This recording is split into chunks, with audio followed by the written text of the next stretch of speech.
All right, so with that being said, we've talked about a lot of this kind of taking care of yourself and being an advocate for yourself with your own health. And I think what I'd like to do with this section is for people, so I'd like for Azur and Victoria to kind of give any examples of barriers they may have encountered as a person of color navigating the healthcare system. Barriers navigating the healthcare system as a Black person, right? Mm-hmm. So this is interesting because I think that when you hear this question, you first think this happened, like this incident that may have happened just because you're Black. But I would say I felt that my matriculation in this journey, being Black, heavily affected just how I was looking at things, right? Like I know certain conditions that affect the Black community, like we've mentioned diabetes and things like that. I knew about that, but did I know about MS? I went to a HBCU, I went to Howard. Did we have health fairs that there was an MS booth or table to educate me on it? No. But Black people are so heavily affected by this, it wasn't there, you know? And then when I get diagnosed and I go to the doctor, I didn't feel equipped to handle taking ownership of my health care. And I bring this up because I feel like it's because I'm Black. I was worried about other things. My mom was worried about protecting a Black girl in the suburbs, you know, in a white neighborhood. I was worried about different things. And I feel like that part of being Black affected who I was and has affected my health because I felt like I was at a disadvantage, meaning I didn't know that I could fire my doctor. But now I'm navigating this thing and when I talk to white people, they're like, yeah, I fire doctors all the time. I'm like, what? You knew to do that? And I think that, unfortunately, from my experience, I feel like I was working 2 steps, 5 steps, 10 steps behind people because I'm the first person to graduate from college. I'm the second person in my family to now own a house. I'm worried about other things. I don't have the luxury, or I didn't feel like I had the luxury of knowing about other health conditions that disproportionately affect Black people. I didn't know because I'm worried about other stuff. And I think that unfortunately has affected me. We already worried about being, racial bias, like in the healthcare system. I couldn't even get to that part because I'm worried about how to pay for school or something. So I think that affected me in navigating this journey. I felt like 2 steps behind, and I'm still trying to catch up to this day, even though I'm on this stage now and I'm in the space, still trying to catch up. So I think that has affected me. Yeah, I think I feel the same way. I oddly enough, I spend the majority of my time as a keynote speaker speaking about inequity as a whole.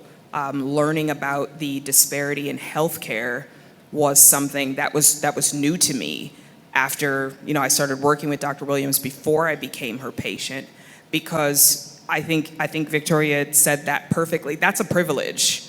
Me talking about like I didn't like my doctor, you are assuming that I have the time and the bandwidth to go to the doctor.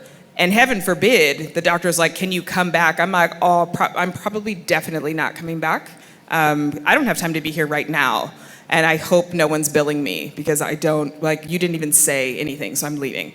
So I want to return this. I want to return our session and I'll take care. I've got to go. So it's the privilege of managing your health is not something that is mutually exclusive to the Black community, which there's so much to unpack there. But my mother, I'll never forget this, a career white-collar crime litigator, one of the smartest women I have ever met in my life. At the diagnosis, she was sitting there with me. I hadn't been able to walk for 3 months, hold down any food, couldn't write, could barely talk. The neurologist walked in, gave me my diagnosis, and my mother, whip smart, looked him dead in his face and said, in the name of Jesus, no, she doesn't. Come on, Azur. And I was like, oh, okay. or I don't think you're listening. I'm pretty sure in the name of Jesus isn't going to work this time. So, and she was like, just have a ginger ale and sit down and I'm going to call Pastor nap. Kennedy and see what, and I was like, you can't just say stuff like that because I can't move my hands and my legs don't work. And she's like, he'll fix it. Who is it? Where is he? Is he coming? So, like there is this whole space in Black households around go to sleep, lay down.